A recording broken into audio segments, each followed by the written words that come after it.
تو کسی نہ کسی طرح انسان کسی نہ کسی مشکل کا سامنا کر رہا ہوتا ہے، اور پھر اچھے حالات بھی ہوتے ہیں، لیکن ہم سب کو پتہ ہے کہ لائف جو ہے وہ صرف مسلسل اچھے حالات کی ہو نہیں سکتی، نہ کبھی ہوئی ہے نہ کبھی ہو سکتی ہے۔ ہمیں امید ہوتی ہے، اچھے لمحات بھی آتے ہیں، برے بھی آتے ہیں، پھر اچھی بھی آتے ہیں، پھر برے بھی آتے ہیں، اور کبھی کبھی اچھائی برائی کے ساتھ بھی آتی ہے، مکس بھی آتی ہے۔ زندگی اتنی اسٹریٹ فارورڈ نہیں ہے نا،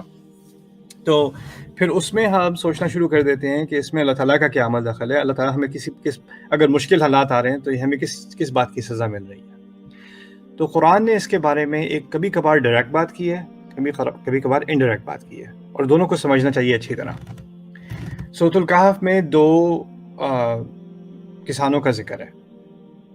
باغ کو خیال کرنے والے کو کیا کہتے ہیں؟ مالی۔ 2 مالی ہیں، ٹھیک ہے، ایک کسان مالی اور دوسرا بھی کسان مالی ہے، دونوں اس کے پاس، ایک کے پاس کھیتی ہے اور باغ ہیں اور دوسرے کے پاس نہیں ہے اتنا زیادہ نا، تو ہاں تو اس کے جو اس کے پاس زیادہ ہے وہ اس کو دوسرے والے کو برا فیل کراتا ہے، اس کو یاد دلاتا ہے کہ اللہ اس سے میرے پاس تو کافی ہے۔ ڈائریکٹلی نہیں کہتا، باتوں میں،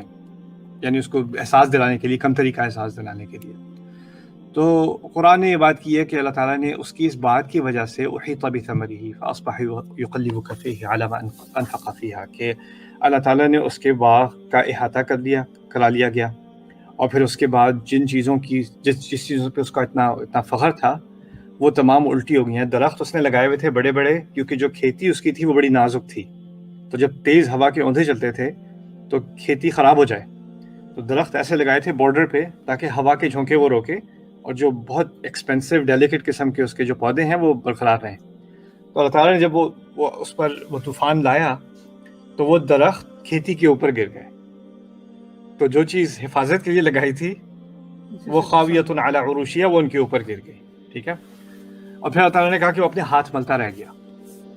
اب اس میں کئی سارے دروس ہیں اس قصے میں، لیکن اس میں ایک درس یہ بھی ہے کہ ایک پرنسپل نکلتا ہے کہ اگر انسان کسی اور کو کم تری کا احساس دلائے گا اس دنیا میں، تو ہو سکتا ہے کہ اس کی سزا اسی دنیا میں اللہ تعالیٰ دے دے۔ لیکن عجیب بات یہ ہے کہ جس کو یہ سزا ملی، ہمیں تو لگتا ہے سزا ملی اسے، اور وہ ہاتھ ملتا رہ گیا اور اس کو پچھتاوا بھی ہوا، لیکن اس نے اس چیز کو عذاب نہیں کہا۔ اس نے کیا کہا؟ یا لیتنی لم اشرک بربی احدا، کاش کہ میں نے اپنے رب کا شرک نہ کیا ہوتا، کاش کہ میں نے اپنے اس باغ پر اور اپنے مال پر، اپنی اولاد پر اتنا اعتماد نہ کیا ہوتا کہ یہ تو ہمیشہ ہمیشہ کے لیے رہے گا، یا یہ خوشحالی اس بات کی علامت ہے کہ اللہ مجھ سے خوش ہے۔ اس نے یہ بات بھی کی تھی، اس نے کہا تھا وَلَئِن رُدِدتُّ إِلَىٰ رَبِّي لَأَجِدَنَّ خَيْرًا مِّنْهَا مُنقَلَبًا، میں اپنے رب کے پاس واپس بھی اگر لے جاؤں تو مجھے اس سے اور اچھا دے گا۔ یعنی ایک ذہنیت آ جاتی ہے انسان کے اندر، مسلمان کے اندر بھی، کہ اللہ تعالیٰ نے گھر دیا ہے، اچھی جاب دی ہے، بچوں کو صحت دی ہے، بیٹی کی شادیاں کرا دی ہیں، یہ کر دیا وہ کر دیا، سارے کام ہو گئے ہیں، اللہ تعالیٰ کا بڑا کرم ہے، اس کا مطلب ہے کہ اللہ تعالیٰ ہم سے بہت خوش ہے، اور اگر اللہ تعالیٰ اتنا خوش ہے تو پھر اس کا مطلب ہے کہ آخرت میں بھی خوشی ہوگا۔ تو اس میں پھر ہمیں اللہ تعالیٰ کو اور کسی طریقے سے مزید خوش کرنے کی کیا ضرورت ہے، نمازوں کی کیا ضرورت ہے، اللہ تعالیٰ ویسے ہم سے بہت خوش ہے۔ جب ہم پہلے لانگ آئیلینڈ میں رہتے تھے تو ایک بندہ تھا پاکستان سے، اس کی امیگریشن ہوئی تھی، وہ وہاں پر اس نے آئس کریم ٹرک چلانا شروع کیا تھا لانگ آئیلینڈ میں نا، مسجد پہ آتا تھا وہ آئس کریم بیچنے، تو اس سے گپ شپ ہوتی تھی میری، کہتا جی میں کافی ماشاءاللہ ٹرک تو میرا نہیں ہے، وہ مالک کا ہے، لیکن یو کے کیش میں ہے نا، تو میں کافی اپنے پاس رکھ لیتا ہوں، اس کو میں آدھے سے بھی کم اس کو میں دیتا ہوں، لیکن ماشاءاللہ بڑی کمائی ہو رہی ہے۔ تو میں نے کہا اس کو تم ماشاءاللہ کیوں کہہ رہے ہو، تم چوری کر رہے ہو؟ کہتا ہے وہ ہاں میں ٹیکسز بھی میں کہتا ہوں کہ میں جو ہوں اس سے میں 10% میں ٹیکسز بتاتا ہوں، کیونکہ کیش کا حکومت کو کیا پتہ چل رہا ہے اور کیش کا مالک کو کیا پتہ چل رہا ہے، تو وہ ایسے بھی کافر ہے، اس کو کیا دینا۔ مسجد کے پارکنگ لاٹ میں اب یہ بات کر رہے ہیں نا، تو وہ کہتے ہیں دیکھیں جی اگر اللہ تعالیٰ ناراض ہوتا تو یہ سارے موقع دیتا مجھے۔ اس کے ذہن میں یہ آئیڈیا تھا، اور یہ آئیڈیا اتنا کامن ہو جاتا ہے لوگوں میں کہ اللہ تعالیٰ نے اس کو پہلے سے ایڈریس کر دیا اس قصے کے ذریعے کہ ہمیں اگر اللہ تعالیٰ نے سہولتیں دی ہیں، اس کا مطلب یہ نہیں ہے کہ وہ ہم سے خوش ہے، ہم جو کرنا چاہیں کریں،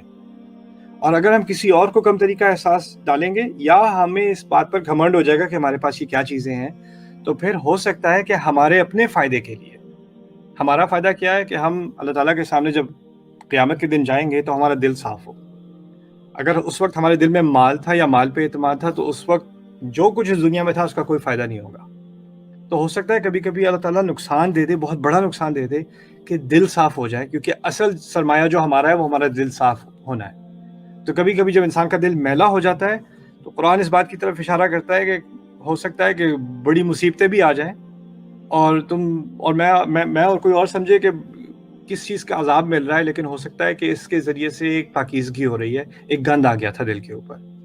تو ہم اس گندے، اگر وہ مصیبتیں نہیں دیکھنی یا اس طریقے سے دل صاف نہیں کرانا تو ویسے ہی دل کو صاف رکھنا چاہیے، رائٹ۔ پھر دوسرا، مصیبتوں کے بارے میں قرآن نے ایک عجیب اشارہ کیا ہے کہ جو لوگ عزت دار لوگوں کے بارے میں غلط باتیں پھیلاتے ہیں، ان الذین یرمون المحصنات المؤمنات الغافلات، عائشہ رضی اللہ عنہ کے اسکینڈل کے بارے میں جو انہوں نے ذکر کیا اللہ تعالیٰ نے، اس میں انہوں نے اشارہ کیا کہ جو لوگ اشارے سے بھی عزت دار لوگوں کے بارے میں کچھ بات کرتے ہیں، اور یہ اصل میں کیونکہ ہمارے ہاں ہمارے کلچر میں بہت اچھی چیزیں بھی ہیں اور کبھی بہت بری عادات بھی ہیں، جیسے اگر جائیداد کا مسئلہ ہے، بیٹی کو جائیداد نہیں دینی تو اس کے خلاف کو بات پھیلا دو یا بہو کے خلاف پھیلا دو، اور وہ اس کو کیا نام ہے رسوا کر دیتے ہیں، اور ایسی کیسی ای میلز مجھے آتی ہے، میں حیران رہ جاتا ہوں، مامی ہو کیا ہے دنیا میں اور ہماری دنیا میں، یعنی لوگوں کے بارے میں بدکاری کے الزام لگا دینا یا یہ کر دینا وہ کر دینا، اور اس کے بعد اس کی تو لائف ختم ہو جاتی ہے، یا اس کو اب کیوں دیں گے اس کو کوئی بھی حصہ جائیداد میں، یا اب کیوں دیں گے اس کو کوئی جو اس کا حق تھا یا جو بھی تھا۔ تو لوگ کسی بھی مقصد سے یہ کریں، یا جیلسی کی وجہ سے کریں، یا پیسوں کی وجہ سے کریں، یا کسی بھی وجہ سے کریں، یا اگر تہمت ڈائریکٹلی نہ بھی لگائیں، انڈائریکٹلی بھی لگا دیں، اگر اشارے سے بھی کہہ دیں، یعنی یہاں تک کہ نظر کے اشارے سے بھی کر دیں، ان کو دیکھو توبہ، ایسے بھی کر دیں، تو اللہ تعالیٰ نے ایسے لوگوں کے بارے میں کہا ہے لعنوا فی الدنیا والآخرہ، دنیا اور آخرت میں دونوں میں لعنت کے مستحق ہیں، ان پر لعنت ہوگی دنیا میں اور آخرت میں۔ کئی سارے گناہ ہیں قرآن میں، چوری کا ذکر ہے، قتل کا ذکر ہے، اور چیزوں کا ذکر ہے،